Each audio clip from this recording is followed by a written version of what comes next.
Selamat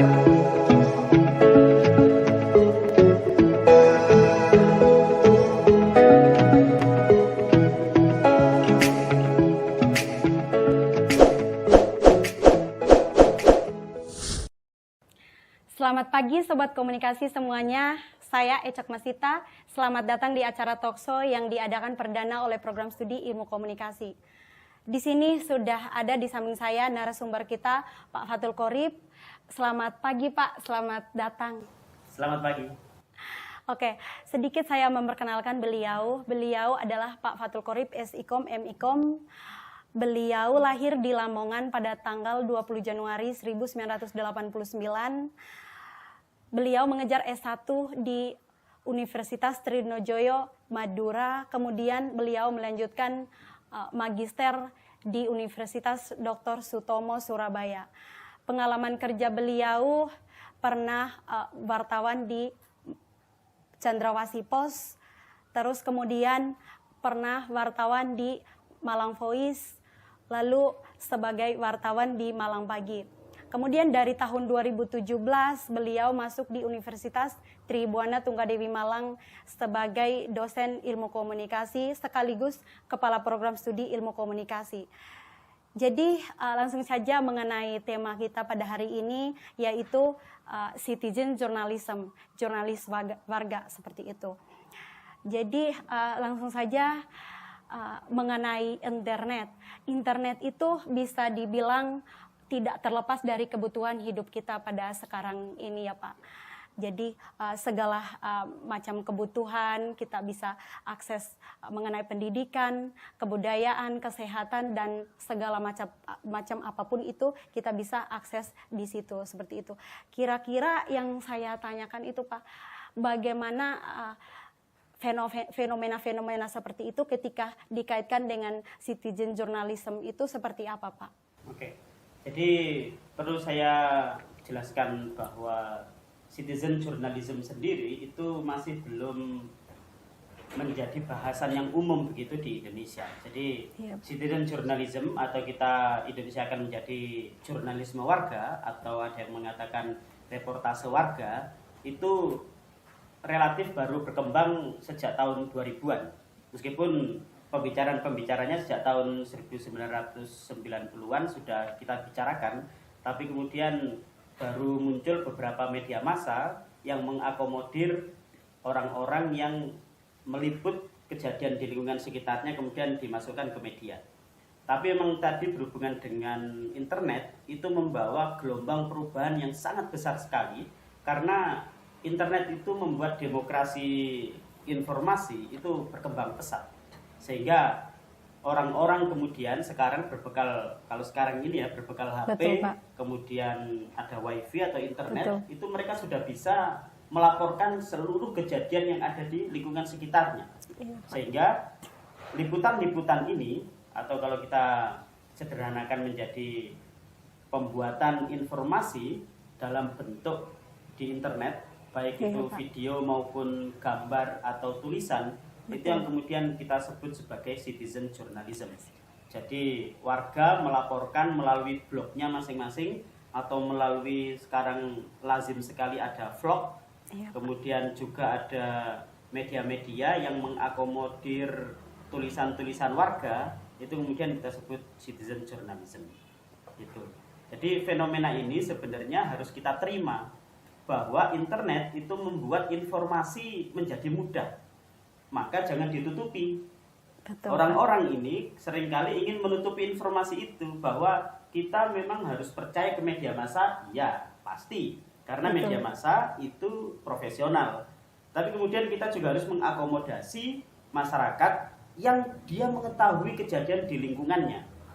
Karena kalau kejadiannya ada di pegunungan Papua misalnya, ketika saya dulu liputan, seringkali wartawan tidak punya akses sampai ke pegunungan Papua.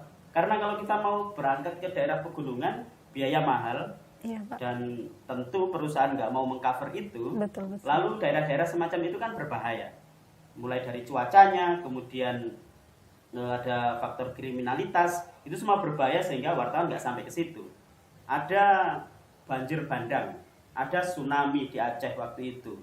Jadi berbagai macam kejadian yang kita tahu akhir-akhir ini seringkali kita tahunya bukan dari media, tapi dari internet terlebih dahulu. Aduh, di Twitter nih ada informasi sekian sekian sekian, di Instagram ada begini, di Facebook ada seperti ini. Betul. Nah, kita tidak selamanya mengandalkan media yang bisa cepat dan tepat menginformasikan sesuatu, tapi juga ada warga sekitar berbekal HP kemudian merekam kejadian lalu dinaikkan di internet, maka kita semua tahu. Nah, ini fenomena inilah yang kita namakan, kita sebut sebagai citizen journalism sebenarnya. Betul. Sepertinya menarik sekali untuk dibahas, sobat komunikasi semuanya. Jadi sebenarnya citizen journalism itu apa sih Pak? Jurnalis warga itu seperti apa sih Pak? Oke, jadi kita perdalam lagi ya. Jurnalisme warga itu suatu peliputan aktivitas jurnalistik yang dilakukan oleh warga biasa, bukan wartawan profesional. Ini kalau kita pengertian konsep dalam buku ya. Gitu. Jadi aktivitas jurnalistik itu meliputi apa saja sih? Meliputi mulai dari mengumpulkan informasi di lapangan secara langsung, kemudian menuliskannya kalau dia basisnya media cetak, blog dan lain sebagainya. Kalau dia basisnya media elektronik, radio, maka dia merekam secara audio. Kalau basisnya YouTube atau media elektronik audiovisual, maka dia merekam audiovisual. Betul. Jadi mulai dari mengumpulkan, kemudian memproduksi ini, sampai dia mempublikasikan. Jadi Betul. di antara itu, kalau citizen journalism tidak ada proses editing. Atau dalam media massa kita ada sebutannya gatekeeper di media massa. Gatekeeper itu orang yang nanti sebagai pembatas apakah informasi ini layak apa enggak naik di media massa.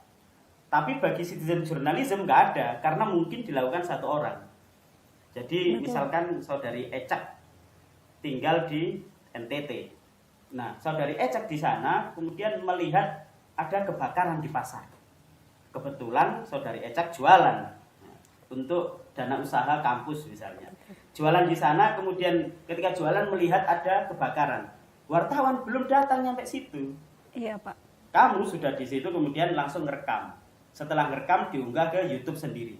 Ada orang yang akan mengedit? Nggak ada. Tapi kalau wartawan profesional, maka dia dikirimkan ke kantor. Di kantor ada editor. Ada editornya itu editor bahasa, ada editor teknis, ada editor substansi. Jadi secara teknis tulisannya 5W1H lengkap gak nih? Narasumbernya lengkap gak nih? Begitu, teknis. Tapi kalau substansi dia akan melihat, oh isinya ini kurang lengkap ini. Karena kurang lengkap, maka dia harus dilengkapi lagi dengan narasumber yang lain. Kalau editor teknis biasanya lebih ke bahasa, misalnya kurang kebakaran, K-nya kecil, harusnya besar. Kebakalan, L harusnya R, nah, macam begitu. Itu editor teknis. Nanti kalau substansi itu lebih ke isinya. Nah, itu adalah wartawan profesional. Tapi kalau wartawan jurnalis warga, dia nggak ada itu. Pokoknya rekam, muat, tulis, naik di blog. Nah, semacam itu. Jadi ini sebenarnya konsep dasar yang mendasar ya terkait dengan citizen journalism. Seperti itu. Oke, sepertinya menarik sekali kalau misalnya dilihat dari pengertiannya seperti itu Pak. Kira-kira kalau misalnya dibandingkan antara citizen journalism sama wartawan yang betul-betul punya profesional seperti itu Pak, yang pada dasarnya punya kode etik jurnalistik, punya asas-asas kode jurnalistik begitu Pak. Jadi kira-kira bisa disejajarkan Pak antara wartawan yang punya profesional sama citizen journalism. Oke, ini pertanyaan menarik sekaligus diskusi yang tidak ada habisnya di tingkat wartawan sendiri. Sehingga media massa sebenarnya sudah lama mengakomodasi masyarakat yang ingin menyuarakan atau memberitakan lingkungan sekitarnya. Kalau teman-teman lihat ada di net dulu, di net itu ada CJNet, Citizen Journalism Net. Jadi masyarakat di daerah itu bisa meliput, kemudian dikirimkan ke wartawan net, lalu nanti wartawan net itu akan mempublikasikan di net, tapi tetap akan ada tulisan hasil dari citizen journalism semacam itu.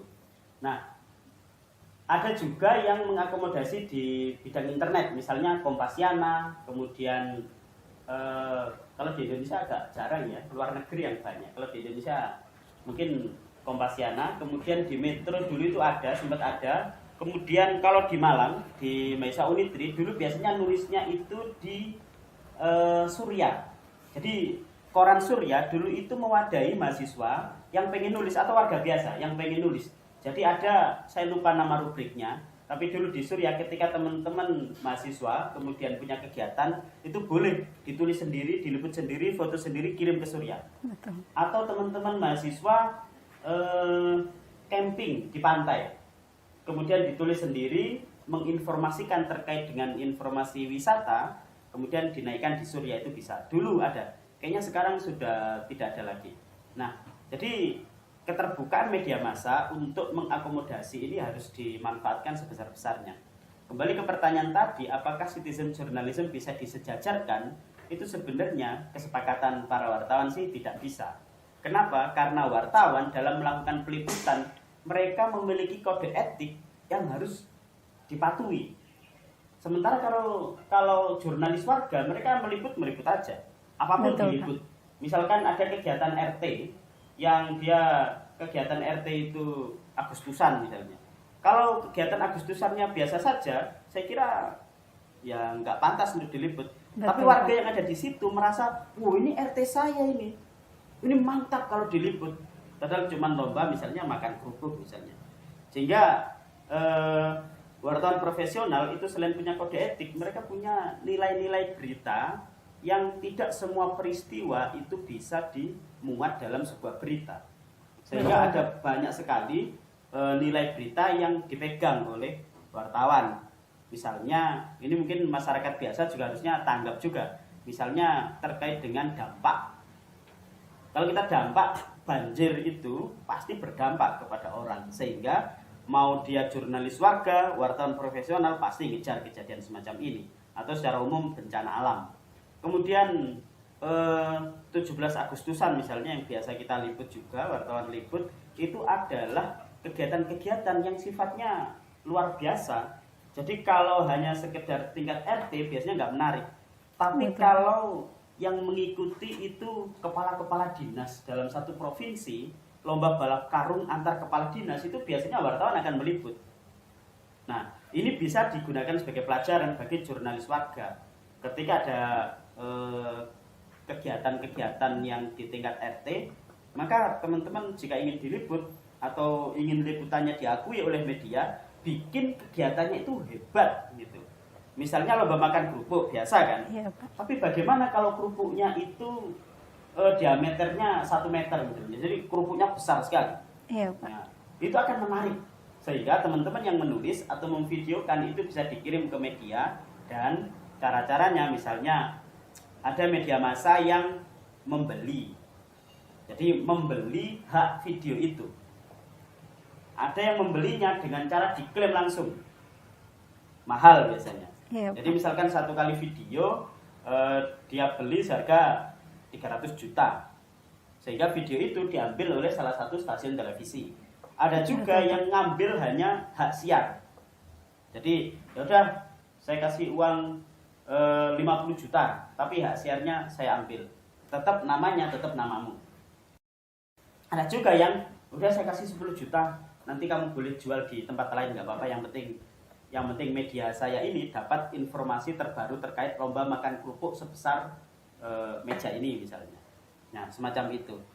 Maka pertanyaan tadi, bagi wartawan profesional, kita masih belum ingin mempercayai bahwa jurnalis warga itu bisa mengikuti atau mensejajari wartawan profesional di bidang kualitas penulisannya, kemudian syarat-syarat beritanya, nilai-nilai beritanya, apalagi sampai ke kode etik gitu.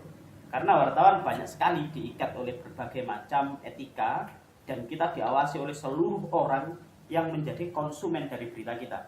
Betul. Maka wartawan kalau nulis berita jelek, ini langsung peserta konsumen berita ini akan bilang, ini wartawan nggak bisa nulis kok, nulis semacam itu. Sementara jurnalis warga, Kalau ada orang yang bilang ini tulisan jelek sekali, terserah saya.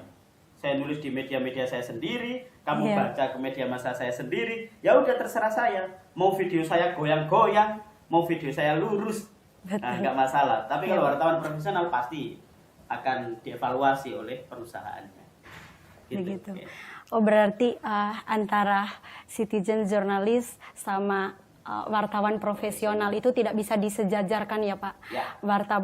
Wartawan profesional itu punya kualitas tersendiri sesuai bidangnya seperti itu. Jadi tidak bisa disejajarkan seperti itu.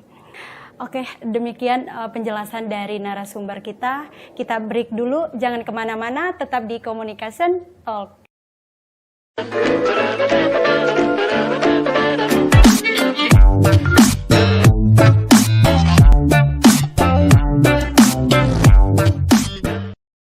Kembali lagi bersama saya Ecak Masita di Communication Talk. Tadi dari Pak Fatul sudah menjelaskan apa itu jurnalisme warga dan seperti apa itu jurnalis warga. Satu lagi pertanyaan yang sangat menarik sekali tentang jurnalis warga. Jadi seperti apa sih proses-proses untuk masuk di dalam bagian jurnalis warga, Pak? Oke, jadi terkait dengan gini ya, untuk proses menjadi seorang jurnalis warga gitu ya. Jadi kalau kita warga biasa dan kemudian kita ingin menjadi seorang jurnalis warga, itu sebenarnya di zaman sekarang ini sangat-sangat mudah sekali. Jadi tadi yang saya jelaskan di awal, kita cukup punya HP. Sekarang kayaknya semua orang punya HP ya. Jadi cukup punya HP dan kemudian wifi atau pakai data, maka kita sudah bisa menjadi seorang jurnalis warga begitu. Jadi sekarang tinggal kita sebenarnya ini kan persoalan teknis sama persoalan kompetensi. Jadi kualitas diri kita, apakah kita mampu untuk menjadi seorang jurnalis warga apa enggak gitu.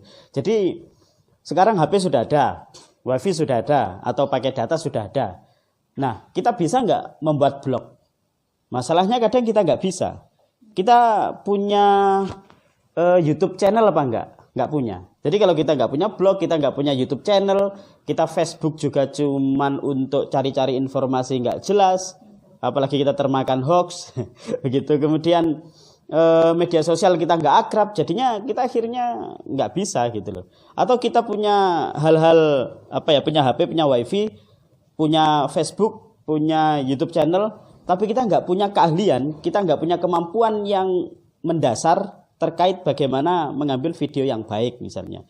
Jadi kalau kita bilang jadi jurnalisme warga yang biasa, oke, gampang sekali. Tapi bagaimana kalau kita menjadi seorang jurnalis warga yang kredibel, yang kompeten, yang hebat, yang keren, macam begitu. Jadi kalau kita sekarang melihat di YouTube itu ada banyak sekali orang yang ngevlog, maka sebenarnya dia sudah bisa menjadi seorang jurnalis warga yang bagus, yang hebat. Jadi kadang keilmuan jurnalis ini tidak dimonopoli oleh anak komunikasi misalnya, seperti mahasiswa atau saya, tidak dimonopoli oleh kita. Tapi siapapun yang punya keinginan untuk belajar, bahkan hanya berbekal YouTube saja, kita akhirnya bisa menjadi seorang jurnalis warga yang keren begitu. Sehingga apa sih yang harus kita siapkan misalnya? Pertama tentu saja peralatan secara teknis. Yang kedua kita perlu meningkatkan kualitas diri. Maka yang harus kita pelajari adalah bagaimana sih cara menginformasikan sesuatu dengan baik gitu. Maka kita menyontoh apa yang dilakukan oleh wartawan. Pertama, seorang wartawan itu kalau nulis berita dia akan mempertimbangkan 5W1H. Jelas ya. Jadi what, who, where, when, why, how, itu penting. Kita seringkali kadang meremehkan, apa sih cuma 5W1H? Gampang gitu aja. Tapi buktinya mahasiswa meskipun kuliah sampai 1-2 tahun, 1-2 semester, itu untuk nulis berita juga masih harus belajar lagi dan lagi gitu loh. Nah, wartawan bertahun-tahun kalau dia nggak perhatian juga bisa jadi akan ada yang kurang gitu dari sisi editornya gitu. Jadi seorang pimret juga pasti akan gelisah. Ini kenapa wartawan saya kok tulisannya selalu kurang dalam how, terutama biasanya dalam menjelaskan ini dari mana ke mana, bagaimana kejadian itu terjadi di awalnya. Semacam itu kan kadang luput dari perhatian wartawan. Nah, apalagi ini adalah seorang jurnalis warga begitu. Jadi tentu 5W1H yang jelas. Ini penting. Cuman ini kalau kita mau belajar lebih, tentu anak jurnalis atau anak komunikasi. Seorang jurnalis warga bisa mempelajari di YouTube. Yang biasanya dosen-dosen komunikasi juga membagi share terkait dengan materi perkuliahan di YouTube juga, dan itu terbuka. Maka ilmu sekarang sudah terbuka lah. Banyak sekali yang bisa kita akses. Pertama itu, dan yang kedua kita harus ingat misalkan model kepenulisan berita yang piramida terbalik gitu ya. Ini klasik tapi penting. Sampai sekarang kita pelajari itu hanya kayaknya sekedar menjadi teori, bahwa teori penulisan berita yang baik adalah piramida terbalik. Oh, begini jadi love ya, nggak jadi. Piramida terbalik. Jadi yang penting ada di atas. Yang paling penting ada di atas. Paling penting itu apa? Biasanya kalau nggak what, who. Biasanya. Jadi misalkan dalam setiap pemberitaan kita pasti tanya, ini berita tentang apa? Oh, berita tentang korupsi di DPR. Oh, berita tentang seorang menteri yang ditangkap KPK. What? Itu yang paling penting pasti ditaruh di awal. Nggak mungkin yang penting itu taruh di akhir. Kenapa hal itu dilakukan oleh seorang wartawan? Karena zaman dulu redaktur dan editor ini nggak mau pusing-pusing lah ketika berita itu masuk ke kantor redaksi, dia mau cetak ternyata kekurangan halaman. Maka salah satu jalannya adalah beritanya dipotong. Tapi kan repot, motongnya di mana ini? Di atas, di tengah, di bawah. Nah, akhirnya karena bentuknya piramida terbalik, potong bawah. Kenapa? Karena yang bawah nggak terlalu penting. Dipotong aja, nggak usah konfirmasi ke wartawan. Atau konfirmasi, bro, ini berita yang paling bawah saya cut yang terkait informasi ini. Karena halamannya nggak cukup. Nah, jadi semudah itu akhirnya kalau piramida terbalik. Nah, piramida terbalik dalam dunia internet saat ini juga penting. Kenapa? Karena orang sekarang kan cenderungnya baca media itu judul, lead, kemudian sok tahu, skip. Gitu kan? Judul, skip. Judul, oh skip lagi ya, macam begitu ya. Jadi sehingga judul sama lead itu harus menjadi bagian yang paling penting dari sebuah pemberitaan. Apalagi media online, apalagi jurnalis warga. Dia harus mempertimbangkan itu. Sehingga yang paling penting ada di atas. Bawah, nanti kurang-kurang penting nggak apa-apa. Sehingga orang ketika nonton 3 menit pertama di YouTube, udah selesai lah, nggak apa-apa. Semacam itu. Jadi 2 itu. Kemudian yang ketiga, nilai. Nilai ini penting. Jadi untuk menjadi seorang jurnalis warga yang baik, dia harus memperhatikan nilai berita. Yang tadi mulai dari dampak, proximity itu kedekatan, kemudian kedekatan ya. Jadi kalau ada berita terkait Unitri, maka warga yang paling akan baca pertama kali adalah warga Telogomas. Macam gitu. Nggak mungkin warga dari daerah-daerah Sukun. Karena daerah Sukun sana yang dia pedulikan, kampus yang dekat adalah Unikama, semacam itu. Kalau Unitri yang dekat sini, warga Lowokwaru, kalau ada wisuda di sini, dia akan membaca berita. Oh, Unitri wisuda, mana nih pos-pos yang nanti jalan-jalan yang rawan kemacetan? Itu proximity. Ketika teman kita ada yang meninggal kemarin, orang yang paling harus baca duluan dan pengen baca itu pasti mahasiswa kita, gitu. Sehingga ini proximity penting untuk diperhatikan. Nah, kemudian selain proximity ada ketokohan, gitu. Tokoh itu penting dimanapun. Jadi dalam setiap pemberitaan wartawan itu pasti mempertimbangkan tokoh. Kalau Sumpah Pemuda kemarin yang dipertimbangkan menjadi tokoh adalah Megawati misalnya, sehingga kemudian Megawati melakukan jumpa pers. Semua wartawan meliput. Kenapa? Karena Megawati itu tokoh, gitu. Terlepas dari apapun yang dikatakan, karena kontroversi dari kemarin kita baca di media dan di media sosial, gitu. Tapi tokoh, maka ketika dia tokoh, kita akan mengikuti kemanapun dia pergi.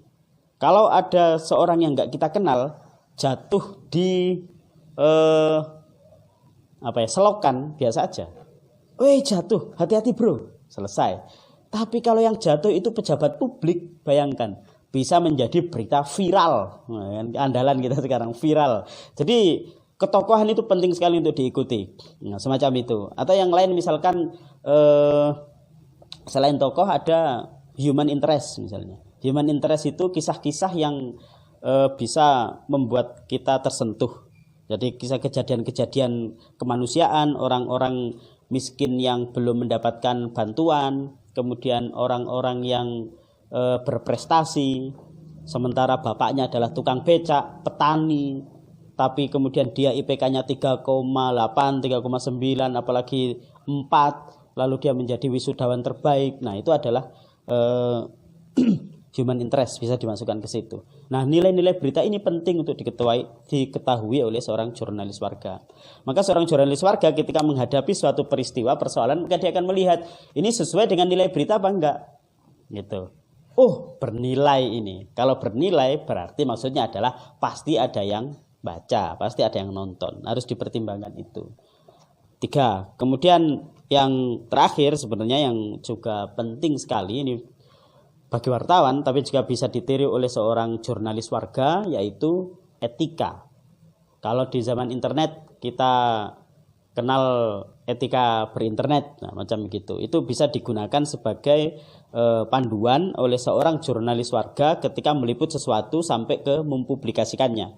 Misalnya, sekarang ada undang-undang ITE yang bisa menjerat siapapun yang mengolok-olok orang lain misalnya, dan orang lain itu nggak terima dengan olokan ini. Gitu kan, lalu dilaporkan. Nah, maka ini perlu ada kesadaran dari seorang jurnalis warga terkait etika dan hukum perundang-undangan yang berlaku. Jadi jangan sampai kita sebagai seorang jurnalis warga niatnya adalah menginformasikan sesuatu, tapi malah yang kita informasikan adalah kesalahan, kebohongan, menyebarkan hoax, gitu. Sehingga kita kemudian malah penjara semacam itu. Jadi harus diperhatikan soal kode etik. Kalau dia mau kode etik jurnalistik, kode etik jurnalistik. Kalau mau kode etik yang lain, kode etik. Yang penting adalah etika dalam penyebaran informasi harus sesuai dengan etika yang dia butuhkan dalam penyebaran informasi. 4 itu saya kira langkah yang baik untuk menjadi seorang jurnalis warga yang keren, saya kira. Terima kasih. Sangat menarik sekali. Kira-kira seperti apa kesimpulannya, Pak? Apakah berita-berita, informasi-informasi yang dipublikasikan oleh jurnalis warga itu bisa kita percaya atau tidak, Pak? Oke, jadi soal apakah kita bisa percaya hasil dari jurnalis warga ya? Sebenarnya ya percaya dan enggak terserah ya. Tapi kalau kita sebagai akademisi komunikasi atau kita yang mempelajari jurnalistik secara mendalam, maka sebenarnya apa yang disampaikan oleh jurnalis warga itu dalam tataran informasi-informasi yang umum begitu. Kalau mau percaya ya boleh, nggak percaya nggak apa-apa gitu. Ini sama persis seperti ketika kita dikasih tahu teman, "Hei bro, ada kebakaran ini. Di mana? Di Flores." "Oh iya kah? Kau tahu dari mana?" Ini saya baru baca media." Kita nggak tahu dia baca media betulan apa enggak. Nah, sama seperti itu kualitas informasinya. Karena gini, jurnalis warga itu tidak berpegang kepada sebuah perusahaan media yang dia memegang teguh kode etik. Sehingga ketika dia berbohong dan tidak ada yang disakiti dalam kebohongannya ini, misalkan dia menyebarkan gagasan, menyebarkan informasi ada pencurian di suatu desa, di suatu provinsi misalnya. Dan kalau nggak ada yang mengkonfirmasi terkait pencurian itu, ya akan hilang begitu saja, gitu loh. Jadi beritanya ya ada, informasinya ada, tapi berita ini dipercaya apa enggak ya agak susah sekali, gitu. Makanya akhirnya lambat laun kita ingin begini, seorang jurnalis warga atau penyebar informasi yang baik di internet, dia harus mulai memperhatikan kepercayaan itu. Karena ngapain sih mereka mau jadi jurnalis warga? Karena kebanyakan ya, selain mungkin untuk eksistensi, tapi juga untuk mencari uang misalnya. Karena banyak sekali media-media informasi yang bersebaran di internet itu dia menggunakan Google AdSense misalnya. Sehingga ketika semakin banyak orang ngeklik, maka semakin banyak dia mendapatkan uang. Gitu kan. Tapi bagaimana kalau berita-beritanya jelek, berita-beritanya nggak bisa dipercaya, tulisan atau videonya susah dipahami, maka nggak akan ada orang yang datang. Kalau nggak ada orang yang datang, eksistensi nggak dapat, uang juga nggak dapat, gitu kan. Nah, maka jurnalis warga ini harus mulai memperbaiki konten secara teknis, juga memperbaiki kepercayaan publik terhadap jurnalis warga, sehingga kita semua nanti akan, kalau ada informasi apapun, baca di media ini. Bagus dia kalau menyajikan fakta, beda dengan media, dia punya perspektif sendiri, keren, kita tonton di media itu, sehingga dia akan mendapatkan banyak klik, dan banyak klik itu menghasilkan iklan menghasilkan uang bagi dia. Demikian, itu untuk kepercayaan kita terhadap jurnalis warga.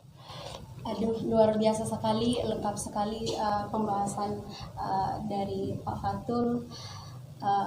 Mungkin sekian dari perjumpaan kita hari ini. Terima kasih banyak buat Pak Fatul. Ya, sama-sama.